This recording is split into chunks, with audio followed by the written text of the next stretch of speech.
최근 인도에서 가장 핫했던 아시아 최고의 부자 무케시 암바니 회장의 막내 아들 결혼식의 비용, 결혼식에 어떻게 1,600억을 쓸 수 있는지 궁금합니다. 인도인은 별 반발이 없나요? 많은 글로벌 IT 기업들의 CEO가 인도인이고요. 앞으로도 이 추세는 지속되지 않을까. 특히 인도 화장품 시장은 최근 K-뷰티가 각광을 받고 있는데요. 인도 화장품 시장의 기회는 저는 충분히 있다라고.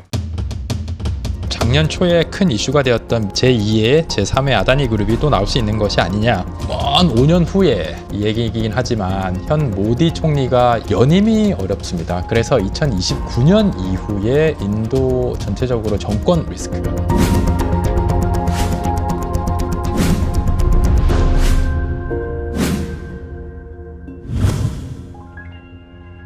나마스테, 안녕하세요. 오사카 맛집은 마츠다 부장, 인도 주식 맛집은 정 부장, 인도 주식 전문 애널리스트 정우창입니다. 그동안 잘 지내셨나요? 시청자 여러분들께 감사한 마음을 전하고자 진행했던 치킨 이벤트, 놀라지 마십시오. 무려 1,146분의 높은 참여와 함께 성공리에 이벤트를 마무리할 수 있었습니다. 엄청난 참여율을 보여주신 만큼 우리 시청자 여러분들의 인도에 대한 관심이 뜨거운데요. 어떤 질문이 있었는지 인도 주식 전문 애널리스트인 제가 직접 등판해 보도록 하겠습니다.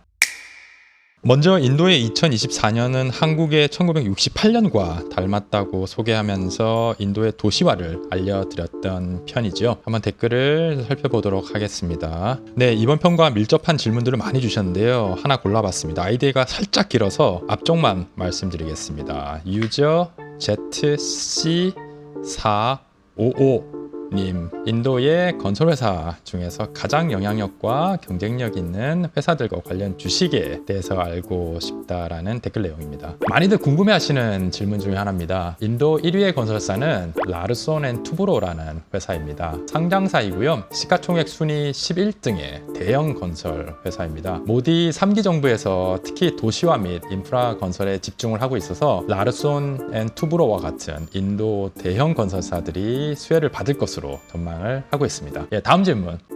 다음 댓글은 격려까지 해주신 감사한 댓글이네요. KALLGOLN 님 댓글 내용은 현재 인도가 한국의 1968년 정도라는 의견에 동의가 안 되는 부분이 있다고 하시네요.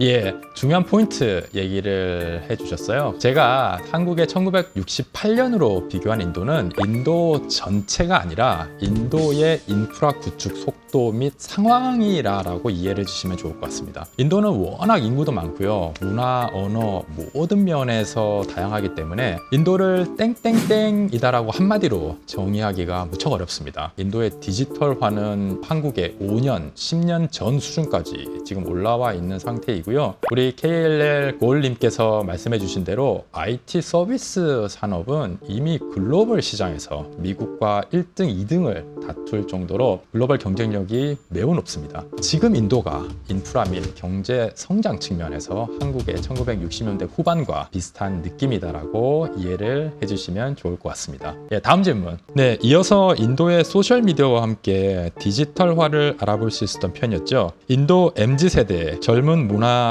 패턴에 대한 질문이 흥미로워서 소개시켜 드리도록 하겠습니다. AttitudeJ4600님의 댓글. 소셜미디어 보급으로 확실히 인도 소비자들의 소비 패턴이 변하고 있어요. 특히 럭셔리 여행 등 예전에 없던 경험을 소비하는 트렌드가 인도 MZ 세대를 중심으로 빠르게 늘고 있고요. 따라서 인도 내수 럭셔리 호텔 수요가 빠르게 증가하고 있습니다. 그리고 국내 여행뿐만이 아니라 당연히 해외여행에 대한 욕구도 크게 증가를 하고 있습니다. 통계 자료에 따르면 작년 2023년 기준으로 인도 해외여행 출국자 수는 1,300만 명밖에 되지 않아서 같은 1인당 GDP 기간에 중국에 대비해서 인도의 해외여행 출국자 수는 여전히 중국의 50%, 향후 해외여행을 가는 인도 여행자 수는 빠르게 증가하지 않을까라고 생각을 하고 있습니다. 예, 다음 질문. 네, 다음은 인도 시장에 대한 투자 문의네요. 닉네임이 쉽습니다. KD님의 질문입니다. 댓글 내용을 요약하면 디지털화로 온라인 쇼핑이 활성화되면서 K-뷰티 한국 화장품 회사들의 인도 시장 성공 가능성과 인도 시장 투자 관련 질문을 해주셨습니다. 제 생각에는 인도 IT 서비스 시장 및 헬스케어 시장도 매력적이지만 인도 소비재 시장이 특히 매력적이다라고 생각을 하고 하고 있습니다. 특히 인도 화장품 시장은 최근 K-뷰티가 각광을 받고 있는데요. 화장품 재료를 한국산을 사용하고 있다는 점을 마케팅 포인트로 활용해서 소비자들에게 좋은 피드백을 얻고 있습니다. 따라서 한국 화장품 업체들도 인도 화장품 시장의 기회는 저는 충분히 있다라고 생각을 하고 있습니다. 네, 다음 편은 요즘 글로벌 투자 시장의 가장 핫한 곳이죠. 미국 실리콘밸리 CEO의 다수가 인도에서 나온다는 내용을 설명을 드렸던 편인데요. 특징적인 질문이 하나 있네요. 윤슬님이 적어주신 대로 인도에는 고급 인력들이 많고요. 인건비가 싸기 때문에 해외로 인력들이 많이 나가는 건 사실입니다. 그렇기 때문에 미국의 많은 글로벌 IT 기업들의 CEO가 인도인이고요. 그런데 흥미로운 점은 최근에 인도 국내 기업 환경의 개선이 상당히 많이 되고 있고요. 인도 내 벤처 캐피탈 시장으로 투자 자금 또한 유입이 굉장히 활발하게 진행되면서 예전에 비해 지금의 인도는 국내에서도 취업 기회가 굉장히 많기 때문에 과거 대비해서 우수 인력들의 해외 유출은 적다라고 합니다. 언론 기사에 따르면 인도 1위의 명문 대학인 인도 공과대학 IIT죠. 작년 졸업생이 1만 명 정도 되는데요. 1만 명 중에서 약 200명, 퍼센테이지라면 2%만이 해외 기업에 취업을 했을 정도고요. 이는 예전 30년 전에 90년 초와 비교를 해보면 90년 초에는 한 20%의 졸업생들이 해외로 나간 것 대비해서 현저히 줄고 있고 앞으로도 이 추세는 지속되지 않을까라고 생각이 됩니다. 어떻게 답변이 충분히 되었나요? 다음 질문. 네, 이어서 최근 인도에서 가장 핫했던 결혼식이었죠. 아시아 최고의 부자 무케시 안바니 회장의 막내 아들 결혼식의 비용 그리고 참여한 하객 관련해서 엄청난 언론의 관심을 받았는데요. 결혼식에 빠질 수 없는 인도의 보석 시장을 알아본 편이었습니다. 댓글 한번 훑어보도록 하겠습니다. 초이 유진 님이시네요. 보석회사인 타이탄 컴퍼니 관련 ETF가 있는지 그리고 타이탄 컴퍼니가 속한 타타 그룹 전략이나 전망도 궁금하다고 하셨습니다. 먼저 타이거 인디언 빌리언 컨슈머 ETF라고요. 타이탄 컴퍼니를 포함한 우량 인도 소비재 기업을 포함하고 있는 인도 소비재 ETF가 있습니다. 코스피에 상장되어 있어서 국내 여타 개별 주식하고 같이 거래가 가능합니다. 네, 이어서 다음 댓글 보겠습니다. 아이디명이 로바4287님. 결혼식에 어떻게 1600억을 쓸 수 있는지 궁금합니다. 그렇게 해도 인도인은 별 반발이 없나요? 크게 반발은 없는 것 같습니다. 이렇게 사회적으로 반발이 없는 이유는 힌두교에 따르면 내가 현생에 최선을 다했지만 부자가 되지 못해도 선한 마음을 가지고 나쁜 행위를 하지 않고 이번 생애를 잘 마무리하면 다음 생애에 지금보다 높은 계급, 더 좋은 삶을 살 수 있다라는 이런 신념이 있어서 그런지 또한 인도 재벌들은 이게 돈만 버는 것이 아니라 이 번 돈을 일정 부분 저소득층 사회에 환원하는 것 또 인도 힌두교에서 굉장히 권장하는 사항이기 때문에 참고로 이번 아다니 막내 아들 결혼식에서도 본 결혼식 전에 50상 이상의 이 저소득층 부부를 위한 성대한 집단 결혼식을 먼저 개최해 주었다라고 하고 있어서 전체적으로 이런 빈부격차에 대한 큰 반감은 인도는 없는 것 같습니다. 이 댓글은 정말 저도 항상 연구하고 서칭하는 내용이에요. 우리 채원4140님이 주신 댓글입니다. 맞습니다. 주식 투자는 수익률도 중요하지만 리스크도 매우 당연히 중요합니다. 예를 들어 인도 증시가 올해 조정 없이 계속 상승 중이라서 올해 하반기 주식시장 전체적으로 단기 변동성 확대의 가능성도 있고요. 먼 5년 후에 이 얘기이긴 하지만 현 모디 총리가 이미 73살이기 때문에 연임이 어렵습니다. 그래서 2029년 이후에 인도 전체적으로 정권 리스크도 우리가 장기적으로 리스크 생각을 해봐야 되고요. 그리고 인도는 석유를 수입하는 석유 수입 국가이므로 유가가 갑자기 폭 뛰게 되면 인도 경제에 전체적으로 부정적 영향을 미치게 되는 리스크 등이 존재를 합니다. 근데 제가 지금 말씀드린 이런 리스크들은 대부분 좀 먼 장기 리스크고요. 단기적으로는 이제 주가가 너무 많이 올라서 단기 주가 변동 가능성이 있다라는 걸 제외하고는 인도 주식시장 관련해서는 현재 큰 리스크는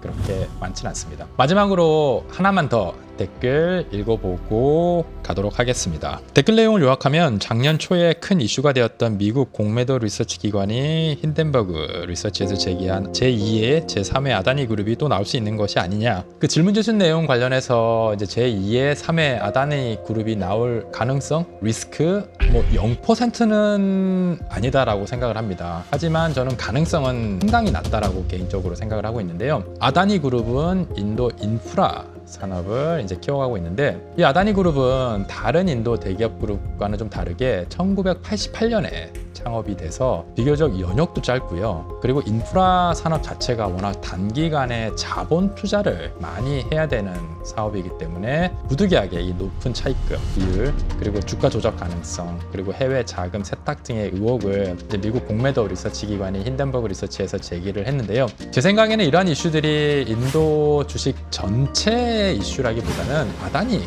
그룹 관련된 이슈로 보는 게 더 맞지 않나라고 저는 생각을 하고 있고요. 인도 대기업 그룹은 전반적으로 미국, 유럽 기업들과 같이 높은 지배구조, 기업 투명성을 보여주고 있어서 제2의, 제3의 아다니 그룹에 나올 리스크, 위험은 그렇게 높지 않다라고 저는 판단을 하고 있습니다. 네, 모든 댓글 읽고 답을 드리고 싶지만 시간 관계상 그러지 못한 점이 너무너무 아쉽습니다. 우리 시청자 여러분들이 인도에 관심을 가져주시는 만큼 저도 꾸준히 인도 주식시장에 대해 연구하고 또 연구해서 인도 주식시장 투자 아이디어를 리포트와 함께 우리 스마트머니 채널을 통해 계속 시청자 여러분들과 소통하도록 하겠습니다. 사실 저는 인도인이 아니라 한국인이잖아요. 그리고 한국, 미국, 중국, 일본 기업 또 산업 리서치 경력이 있기 때문에 아무래도 글로벌 관점에서 인도 관련된 보다 객관적이면서 인사이트 있는 리서치 할 수 있지 않을까라고 생각을 하고 있습니다. 이번 편에서 준비한 Q&A는 여기까지고요. 보다 자세한 내용을 공부하고 싶으신 시청자 여러분들 계시면 아래 링크를 통해 인도 주식 관련 다양한 리포트 한번 보시고 공부해 보시면 좋을 것 같습니다. 저는 보다 유익한 내용으로 다시 찾아뵙도록 하겠습니다. 감사합니다. 나마스테.